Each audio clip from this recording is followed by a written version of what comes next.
የኢፌዴሪ ፕሬዝዳንት ታዬ አጽቀሥላሴ የ12ኛው የኢትዮጵያ ጥራት ሽልማት ድርጅት ተሸላሚውን የኢትዮጵያ አየር መንገድ ግሩፕ የስራ ሂደት ጎብኝተዋል። የኢትዮጵያ አየር መንገድ ውጤታማነት ለሌሎች ተቋማት ጭምር በተሞክሮነት ልምድ የሚቀሰምበት መሆኑን ፕሬዝዳንቱ በዚሁ መርሃ ግብር ተናግረዋል። ይህም ነው ለሽልማት ያበቃውና ከፊት ለፊት ጎልቶ እንዲታይ ያደረገው። ጥራት ሽልማት እንዲያገኝ የተለያዩ መስፈርቶችን አስቀምጣችሁ ብሊፍ ሁላችሁም በታላቅ ሳቲስፋክሽን ወይ እርካታ አየር መንገዱ ሊመጥነው በሚችል ደረጃ በተለይ በቢዝነሱ ዙሪያ ያለውን መሪነትና ሊደርሺፕ በሚያረጋግጥ ደረጃ ሽልማት መስጠቱ የተገባ ነው። በእኛ በኩልም ይህንን ሽልማት ስንሰጥ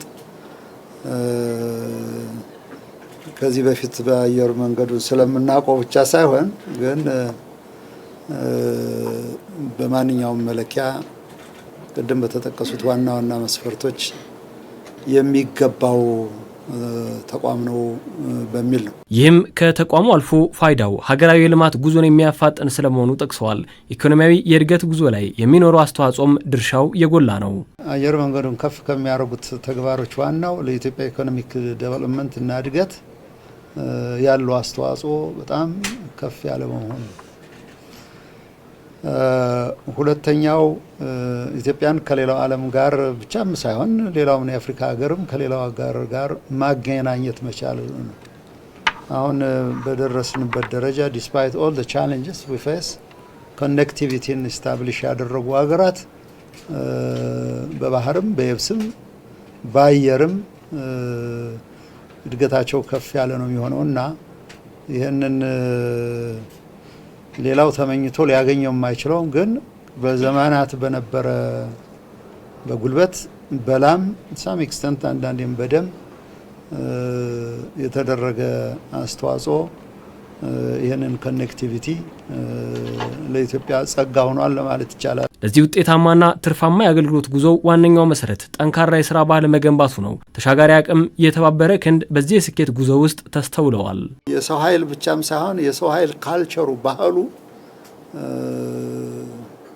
እጅግ ትምህርት የሚወሰድበት ነው ለማለት ይቻላል። የኢትዮጵያ አየር መንገድ እድገት ትርፋማና ቀጣይነት ያለው እንዲሆን የ15 ዓመታት እቅድ ተቀምጦለት ራዕዩን ለማሳካት እየተሰራ መሆኑን የግሩፑ ዋና ስራ አስፈጻሚ መስፍን ጣሰው አንስተዋል።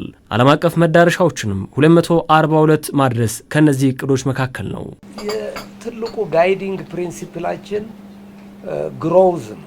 የኢትዮጵያ አየር መንገድ ስኬታማ ሆኖ እንዲቀጥል ማደግ አለበት፣ በሀገር ውስጥም በዓለም አቀፍ ደረጃም። ይህ እድገት ደግሞ ትርፋማ እና ቀጣይነት ያለው መሆን አለበት የሚለው ላለፉት 15 ዓመታት በላይ ስንመራበት የነበረ ነው። አሁንም በዚሁ ነው የምንቀጥለው።